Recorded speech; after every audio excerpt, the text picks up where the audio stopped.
Hello, YouTube. This is RULivingYou, and I just need to make a video because it has been one heck of a roller coaster for me in the last 30, 60 days. Um, I've been working on this build. This video is about condensation, but man, I make money on Craigslist when I need cash other than my online business, and it has been literally the worst luck with responding to ads and getting people to call me back. It's just been one thing or another, and I was starting to be like, can I still? I've been doing it for 5 years, living off the gig section of Craigslist, and I do have regular referral, like a small referral based business and regular clients, but that's pretty seasonal. And in January, not too many people are calling me. I do have some work with the guy I've been working with for like 4 years. That's really helped me out because I've been willing to show up and work my ass off for him. Going to be doing some work for him at the end of February, multi-day project. He's always got stuff that he wants help with. Not quite as regularly as he used to, but I just couldn't catch any work. Thank goodness I got rear-ended, and it was pretty minor damage to my chrome bumper that had already been rear-ended, and the quarter panel on this side got crunched the first time, and then this quarter panel got crunched.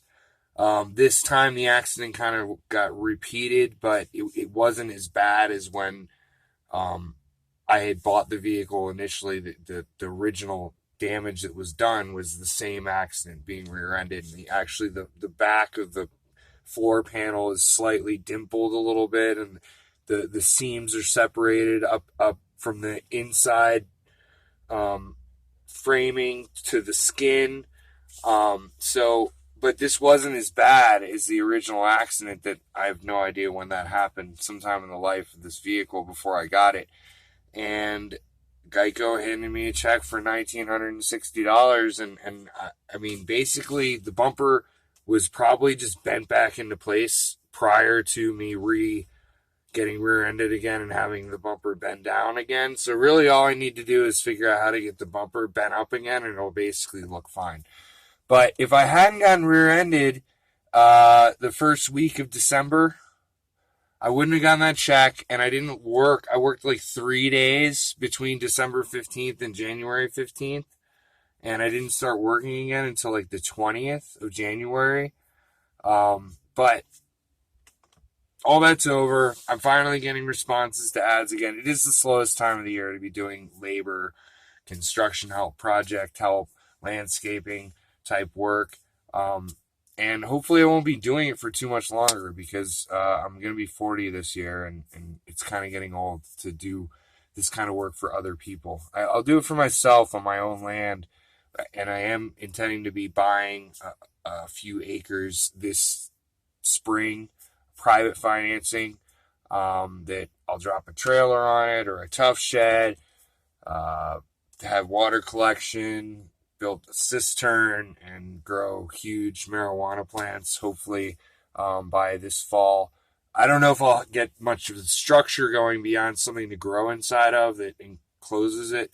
But anyway, so this video is about condensation in your van. And let's back up to a year ago. I had the van for about 5 weeks, 6 weeks at this point, maybe a little longer, almost 2 months. I got it like December 9th. Some work was done to it for like 5-6 days. I didn't have it. Then I got it back around the 13th or the 14th. And then I moved into it. Took my stuff out of storage because I've been living on a couch once the end of October hit. But June of 2018, I moved out of an apartment that I've been living in for 2 years and put all my stuff in storage. I've been signing leases in Boulder since 2013. Also lived in a hatchback for a little while too, but it signed multiple leases in Boulder up until June 2018.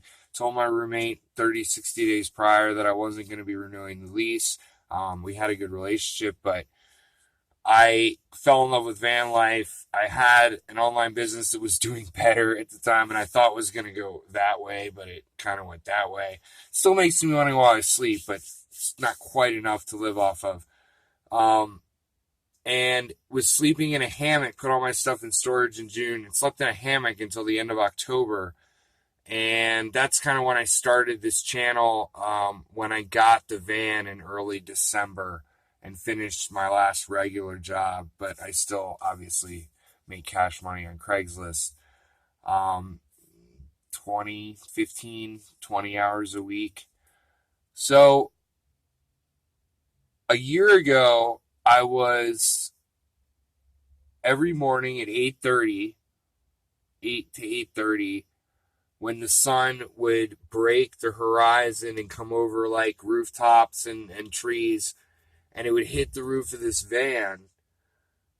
It would just, the frozen condensation would start unfreezing and raining down from like one corner to the other. Just like, so I was on this schedule every morning at like 8 o'clock to like be on my back on my bed, like wiping down the ceiling with little like towels. And today, a year later, 13 months later, there's insulation on the other side of this wood, and the insulation that's actually all over, that I'm almost done with. You need tiny little bits of insulation up in the corners and these columns here in the back. But once I put the walls in, basically everything but a heater will be done, like besides extras, like the electrical, and things like that. So now, before I put the wood in, like about 3 weeks ago, I would get like a drip or two. And it was funny because it would land like on my face. I happened to be in the exact spot. And there might be one other drip like up here on this bench that I'm sitting on. But it would just start dripping on my face at like 4:30 in the morning. But basically the fact that the insulation wouldn't allow the moisture, the insulation wouldn't allow the difference in temperature for the moisture to condense and then freeze on the ceiling. So it would, any condensation I experienced after I put the insulation in was very minimal. And then the reason why you put unfinished, at least not sealed, I mean, I can stain this if I want to, but leaving it unsealed will allow the vapor that you produce from living in your van or cooking, some of it will absorb into the wood because it's unsealed. No polyurethane, no lacquer or whatever. It's just raw wood. That also takes in some of the moisture and doesn't allow it to condense and then freeze, or just condense into droplets. And now the only place I see moisture is on my windshield. And it's funny because when I leave my window cracked more, it seems to, between the fan that isn't wired up but obviously has passive air movement, especially when there's a lot more heat inside, it will rise out of that vent.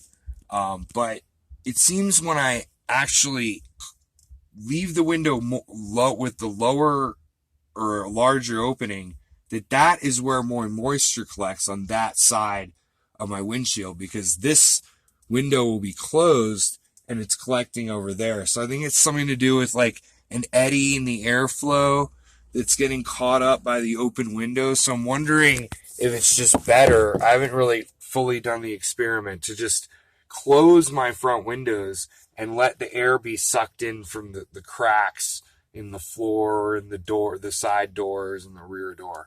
But put insulation in your van, put some sort of material that isn't sealed in your van, especially if you don't have, I mean, if you're doing a $60,000 conversion, you're not watching this video. But if you don't have a lot of ventilation, or if you live in a humid environment, having an unsealed ceiling, wood ceiling, is, I think, essential to preventing condensation. And when I get the fan finally hooked up, because I do have a battery, and an isolator and all the wiring and the fuses, eventually that will help, obviously, draw moisture out of the van. Thank you for watching, and please like and subscribe if you feel like that's something you want to do. Have a great day.